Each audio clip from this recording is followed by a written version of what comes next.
Former President Donald Trump is threatened with jail time as he is found in contempt of court for the 10th time over gag order violations. We're tracking the latest from New York. But first, a day of diplomacy at the White House. Tensions grow as Israel says it will continue its operation in Rafah to pressure Hamas into releasing hostages, while Hamas says it accepts a ceasefire deal proposal. And stateside, President Biden spoke with Israeli Prime Minister Benjamin Netanyahu this morning. He also had a private lunch with a top Middle Eastern ally, Jordan's King Abdullah II. Our Ed O'Keefe joins us now from the White House. Hey there, Ed. Good to see you. Lots of news breaking here. But what do we know about Hamas accepting this ceasefire deal, and what are both sides saying? CIA Director Bill Burns, Caitlin, remains in Doha, Qatar, trying to continue negotiations between Hamas and Israel.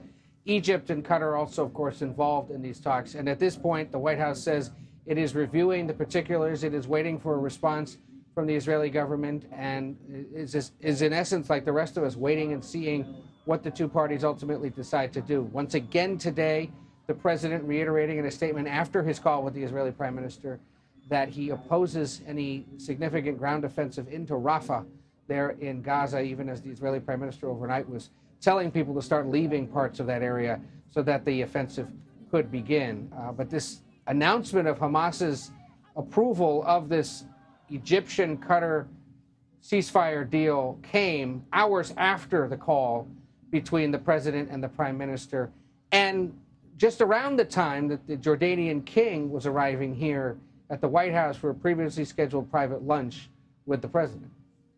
Yeah, do we know any more about what exactly this call between Biden and Netanyahu involved? I don't know if they gave any sort of readout.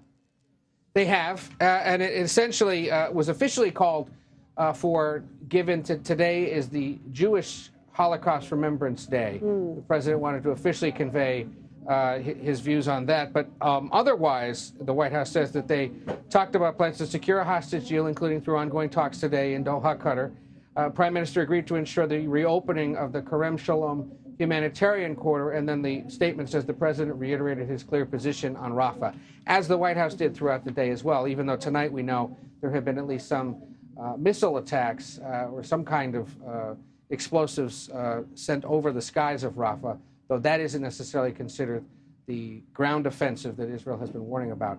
In the lunch with the Jordanian king, Caitlin, we should call this out as well, the king, at least in a statement afterwards, says that he warned President Biden of the repercussions of the Israeli ground offensive, which could cause a regional spillover of the conflict, the king warned, and later added that he was reaffirming Jordan's rejection of any attempts to displace Palestinians in the West Bank and Gaza and any attempts to separate them. So in essence, reiterating at least Arab concerns and Jordanian concerns about what could unfold in the coming days should that offensive in Rafah begin and should it lead to the displacement of the millions there in Gaza with nowhere else to go right now.